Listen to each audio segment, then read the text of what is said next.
Anyone involved with electronics in any way will come across oscilloscopes. In this video, we're going to tell you what they are and what they're used for. We'll give you some key insights into their operation, so listen on. Firstly though, what exactly are oscilloscopes? Oscilloscopes are the most important tool for finding problems in electronic systems. They can be used to debug, test, troubleshoot a wide variety of problems. Multimeters are another popular piece of test equipment, but they can only look at static measurements like voltage, current, resistance, and in fact today's meters may be able to provide a whole variety of other measurements. But with oscilloscopes, you're able to look at the varying waveforms. They give a visual representation on a screen. This can help get to the root of problems far more easily. You can see what's going on. To see how this works, imagine a vibration. The point on the signal goes up and down over time, and it can be visualized to trace out a waveform. Amplitude on the vertical axis, time on the horizontal axis.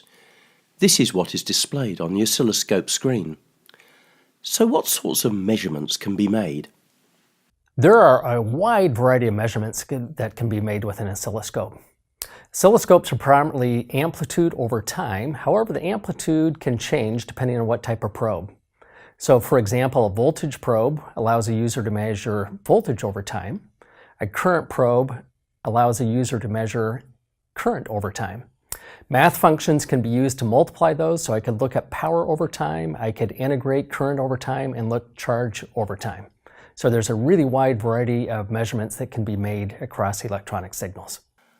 Although many different parameters can be measured, possibly voltage is the most common. Seeing the waveform, whatever it may be, can reveal much about the way the circuit is working. So apart from just basic amplitude, what other sorts of things can we look at? So you can make measurements on voltage parameters such as peak-to-peak, amplitude and RMS, and also timing parameters including frequency and phase between two different signals. These and many more types of measurement can be made. It just depends upon what is needed. As a result, oscilloscopes are used in many areas, from development laboratories to repair and service labs, as well as field service. So when you come to Userscope, what are the main controls you need to know about? On an oscilloscope front panel, there are a number of areas that can be highlighted. The display, of course, is very important. Apart from just displaying the signal, these days there are often many soft controls around the edge. Then on the panel area, there are many of the key controls, those that tend to be used quite often. There are the horizontal axis ones. These control the time base, and either on the controls themselves or on the screen there'll be an indication of the time, so that you can see how long parts of the waveform are. The vertical axis controls enable the size of the signal to be expanded or contracted to fit the screen. Typically, this might be calibrated in volts, so that you can see the amplitude of the waveform. The trigger controls are also important, and these enable the scope to start to show the waveform at the right point. Also, there'll be the signal inputs, the number dependent upon the scope.